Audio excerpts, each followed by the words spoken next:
Раздвојувањето на Македонија и Албанија на патот кон ЕУ не е изненадување за експертите кои ја следат оваа проблематика. Со оглед на ситуацијата околу отвореното прашање за уставните измени и чувствата на народот за тоа, сметаа дека во моментов е многу тешко да се очекува договор.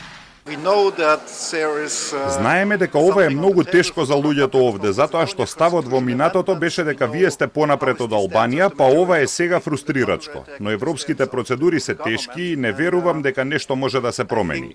Можеби ако Македонија преземе иницијативи, ги презентира своите аргументи пред сите европски држави и бара да се регулираат позициите за јазикот, историјата и идентитетот, но да бидам искрен, не верувам дека Европската Унија ќе дозволи некакви прилагодувања или ќе даде документ за да се спречат понатамошните барања на Бугарија.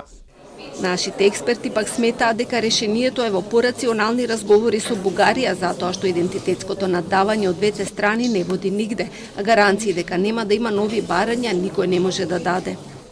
Тоа е процес на ризик, има малку коцкање во целата работа, секој пат, и секој пат ќе има малку повеќе, некогаш повеќе, некогаш помалку, меѓутоа има коцкање во целата таа работа и никој, ама баш никој, ниту од власта, ниту од опозицијата, најмалку од меѓународната заедница може да ви гарантира дека утре ќе нема некоја барање. Еве веднаш да ви дадам пример што ќе правиме со историската комисија. До каде ќе оди таа работа? Дел од нив сметаат и дека нема потреба од евроскептицизам. Искрено не мислам дека тоа треба да го сватиме како крај на светот и да дозволиме да влијае врз подигнувањето на евроскептицизмот.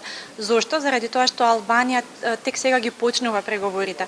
Гледаме дека држави кои што ги започнале преговорите пред повеќе од 10 години, како Србија и Црна Гора, се уште не се на прагот, се далеку од тоа да станат држави членки на Европската Унија. Што значи тоа? Тоа значи дека доколку постои добра волја и во Скопје и во Софија да се направат некои итни решавачки чекори, да се воспостават повторно добрите односи, да се надминат отворените прашања, ние можеме да го надновестиме ова заостанување.